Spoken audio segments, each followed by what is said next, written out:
Bonjour à tous et bienvenue. Nous continuons aujourd'hui notre étude de l'évangile de Marc.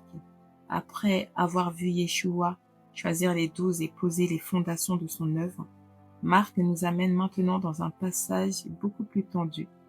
La popularité de Yeshua grandit, mais avec elle grandissent aussi l'incompréhension, l'opposition et les accusations graves. Ce texte nous montre jusqu'où peut aller l'aveuglement religieux lorsqu'un cœur refuse de reconnaître l'œuvre de Yahvé. Avant d'entrer dans l'explication, lisons d'abord le passage. Nous sommes dans Marc 3, du verset 20 au verset 30, dans la version Louis II.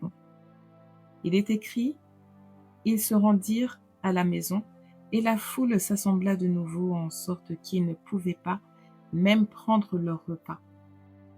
Les parents de Yeshua, ayant appris cela, vinrent pour se saisir de lui, car ils disaient: il est hors de sens.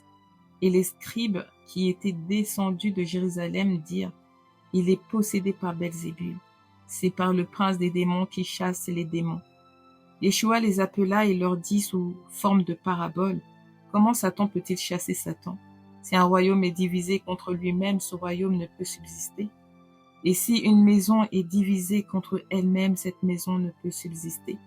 Si Satan se dresse contre lui-même, il est divisé et il ne peut subsister, mais il est fini. Nul ne peut entrer dans la maison d'un homme fort et piller ses biens sans avoir auparavant lié cet homme fort. Alors seulement il pillera sa maison. Je vous le dis en vérité, tous les péchés seront pardonnés aux fils des hommes, et les blasphèmes qu'ils auront proférés. Mais quiconque blasphémera contre le Saint-Esprit n'obtiendra jamais le pardon. Il est coupable d'un péché éternel. » Yeshua parla ainsi parce qu'il disait: il est animé d'un esprit impur. Ici, Marc commence ce passage par une scène très concrète.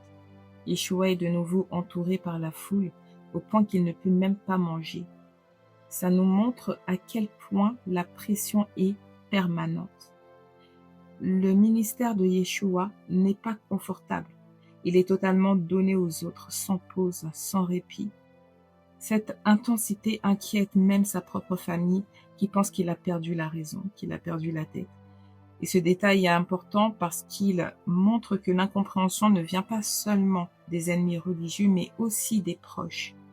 Suivre la volonté de Yahvé peut parfois être incompris, même par ceux qui nous connaissent le mieux, c'est-à-dire notre propre famille. Ensuite, Marc nous présente une accusation beaucoup plus grave venant des scribes descendus de Jérusalem. Ce ne sont pas des observations neutres, ce sont des autorités religieuses officielles. Leur accusation est claire et violente. Selon eux, Yeshua agit par la puissance de Belzébul, le chef des démons. Autrement dit, ils reconnaissent qu'il chasse les démons, mais ils attribuent cette œuvre au mal. C'est ici que le cœur du problème apparaît. Ils voient l'œuvre de Yahvé, mais refusent d'en reconnaître la source. Yeshua répond avec calme et logique. Il utilise des images simples pour montrer l'absurdité de leur raisonnement. Un royaume divisé contre lui-même ne peut pas subsister. Une maison divisée s'écroule. Si Satan chasse Satan, alors son propre royaume est en train de s'autodétruire. Par cette réponse, Yeshua montre que leur accusation n'est pas seulement fausse, elle est incohérente. Il ne se défend pas émotionnellement parlant, il expose la vérité avec sagesse. Puis Yeshua utilise une image encore plus forte, celle de l'homme fort. Il explique que pour piller la maison d'un homme fort, il faut d'abord le lier. Par cette image, Yeshua révèle ce qu'il est réellement en train de faire. Satan, l'homme fort, et Yeshua est celui qui l'a lié. Les délivrances ne sont pas une collaboration avec le mal, mais une victoire sur le mal. Cette image montre clairement l'autorité supérieure de Yeshua sur le monde spirituel. Arrive ensuite l'un des passages les plus sérieux et les plus mal compris de tout l'évangile, le blasphème contre le Saint-Esprit. Yeshua affirme que tous les péchés peuvent être pardonnés. Mais que celui qui blasphème contre le Saint-Esprit n'obtiendra jamais de pardon. Ce n'est pas une parole destinée à effrayer les croyants sincères. Marc précise très clairement pourquoi Yeshua dit cela, parce qu'il disait qu'il était animé d'un esprit impur. Le blasphème contre le Saint-Esprit n'est pas une parole prononcée par ignorance ou par faiblesse. C'est un rejet conscient et volontaire de l'œuvre de Yahvé au point de l'attribuer au mal par les personnes qui connaissent la parole.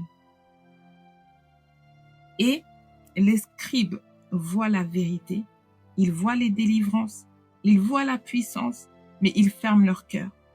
Ils refusent la lumière, même quand elle est devant eux. Ce péché devient alors éternel. Non pas parce que Yahvé refuse de pardonner, mais parce que l'homme refuse le seul moyen par lequel le pardon est possible.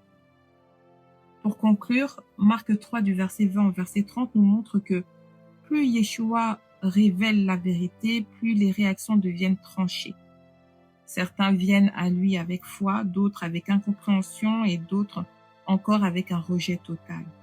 Ce passage nous rappelle que reconnaître l'œuvre de Yahvé demande un cœur humble et ouvert. Le vrai danger n'est pas de lutter, de douter ou de poser des questions, mais de fermer son cœur au point d'appeler le bien mal et le mal bien. Yeshua est ici clairement présenté comme celui qui a autorité sur Satan, sur les démons et sur le monde spirituel. Il n'est pas un homme possédé, mais le plus fort, celui qui libère, qui restaure et qui révèle le cœur de Yahvé. Ce texte nous appelle donc à examiner notre attitude face à Yeshua. Sommes-nous prêts à reconnaître son œuvre telle qu'elle est? Ou résistons-nous encore à la vérité quand elle dérange nos certitudes? N'hésitez pas à partager vos réflexions en commentaire, à transmettre cette étude à vos proches et si vous n'êtes pas encore abonné, n'oubliez pas, abonnez-vous afin de ne rien manquer de cette suite de notre série sur l'évangile de Marc. C'était un plaisir. Shalom, c'était la prophétesse Naomi.